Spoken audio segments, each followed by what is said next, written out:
friends, welcome back to Viji's Kitchen. இன்னைக்கு நம்ம செய்ய போகிறது கருவேப்பிலை துவையல். எப்படி செய்யலாம்னு பார்க்கலாம் வாங்க.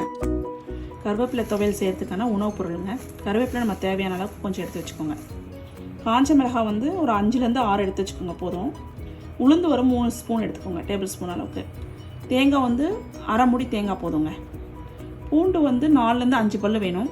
புளி வந்து ஒரு விரல் நீளம் நம்மளோட விரல் நீளத்துக்கு இருந்தால் போதும். எண்ணெய் வந்து ரொம்ப கம்மியாக தேவைப்படும், 1 ஸ்பூன் இருந்தாலே போதுங்க. சால்ட்டு நம்மளோட தேவைக்கு ஏற்ற மாதிரி போட்டுக்கலாம்.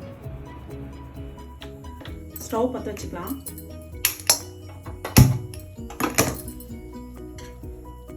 எண்ணெய் ஊற்றிக்கலாம். நம்ம எடுத்து வச்சுருக்கோம் இல்லைங்களா, அந்த எண்ணெய் ஊற்றிக்கலாம். 1 ஸ்பூன் தான் பாருங்கள், ரொம்ப கம்மியாக தான் எண்ணெய் பிடிக்கும் இதுக்கு. காஞ்ச மிளகாய் நம்ம எடுத்து வச்சுருக்கீங்களா, காஞ்ச மிளகாய் வறுத்து எடுத்துடலாம். காஞ்ச மிளகாய் ப்ரௌன் ஆயிடுச்சு.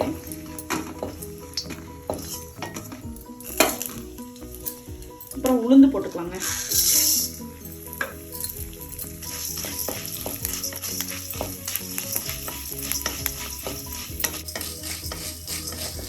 உளுந்து இந்த அளவுக்கு ப்ரௌன் ஆனால் போதுங்க. உளுந்து எடுத்துக்கலாம்.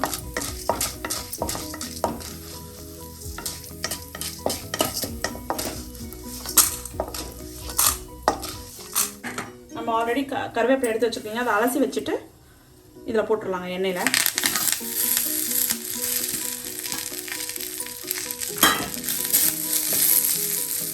கருவேப்பிலை ரொம்ப வறுப்படணும்னு அவசியம் இல்லைங்க.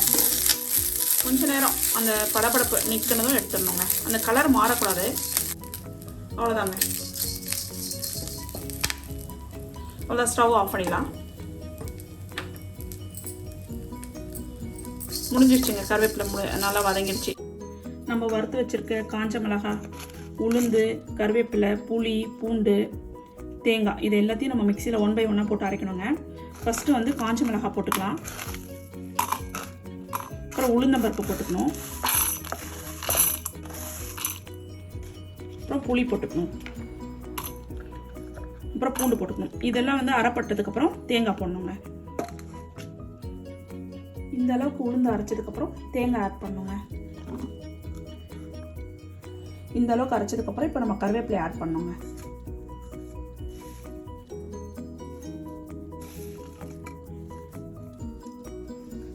இப்போ கொஞ்சம் இந்த அளவுக்கு அரைச்சிட்டோங்க. இப்போ கொஞ்சம் தண்ணி ஆட் பண்ணிட்டு அரைச்சாதான் அது அரைப்படும்.